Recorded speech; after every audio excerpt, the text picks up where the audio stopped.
ஆசிரியர் Anthony Thomas எழுதி பேராசிரியர் அருள்ராஜ் அவர்கள் தமிழாக்கம் செய்த தூய ஆவி புத்தகத்திலிருந்து வாசிப்பவர் ருபீனா ராஜ்குமார். வரப்போகிற நாட்கள். எழு, ஒளி வீசு, உன் ஒளி தோன்றியுள்ளது. ஆண்டவரின் மாட்சி உன்மேல் உதித்துள்ளது. இதோ இருள் பூவுலகை மூடும். காரிருள் மக்களினங்களை கவ்வும். ஆண்டவரோ உன்மீது எழுந்தருள்வார்.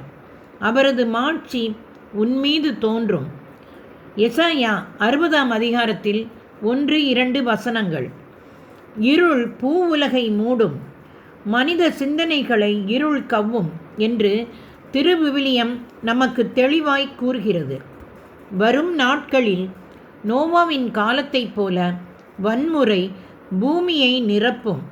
பஞ்சம், போர், நிலநடுக்கம், ஏமாற்று, மோசடிகள் காணப்படும்.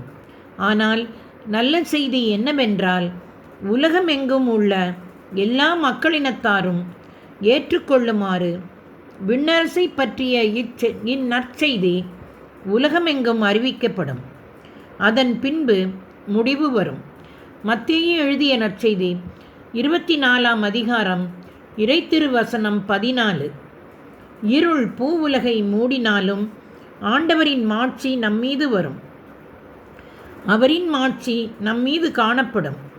காரிருளின் நடுவில் நாம் ஒளிரப்போகிறோம். நாம் மலைமேல் உள்ள பட்டணத்தின் ஒளியாய் இருக்கப் போகிறோம். தீர்க்கதரிசி எலியாவை பற்றி நினைத்து பாருங்கள். அவர் ஒரு கடினமான காலத்தில் வாழ்ந்தார்.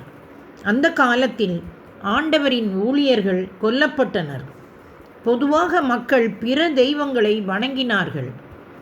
அந்த சூழ்நிலையின் மத்தியில் எலியா கடவுளுக்காக வாழ்ந்தார். கடவுளுக்காக பேசினார். எப்போது தெரியுமா? கடவுளை பற்றி பேசினால் தலை போய்விடும்.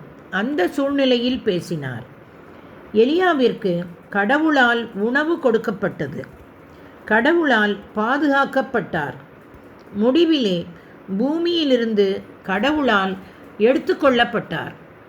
இறுதி காலத்திலே இறை மனிதர்கள் எப்படி கடவுளால் வழிநடத்தப்பட, பாதுகாக்கப்பட, உணவு கொடுக்கப்பட, மண்ணிலிருந்து இயற்கைக்கு மாறாக எடுத்து கொள்ளப்பட முடியும் என்பதற்கு எலியாவே ஒரு முன்மாதிரிகை.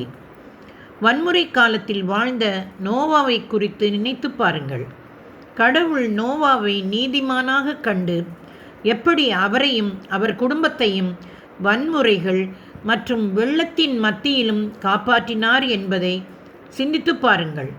கடவுளின் இல்லத்தில் இடம்பெற்றுள்ள அவருக்காக வாழ்கிற நம்மையும் கடவுள் அற்புதமாக பாதுகாக்கப் போகிறார்.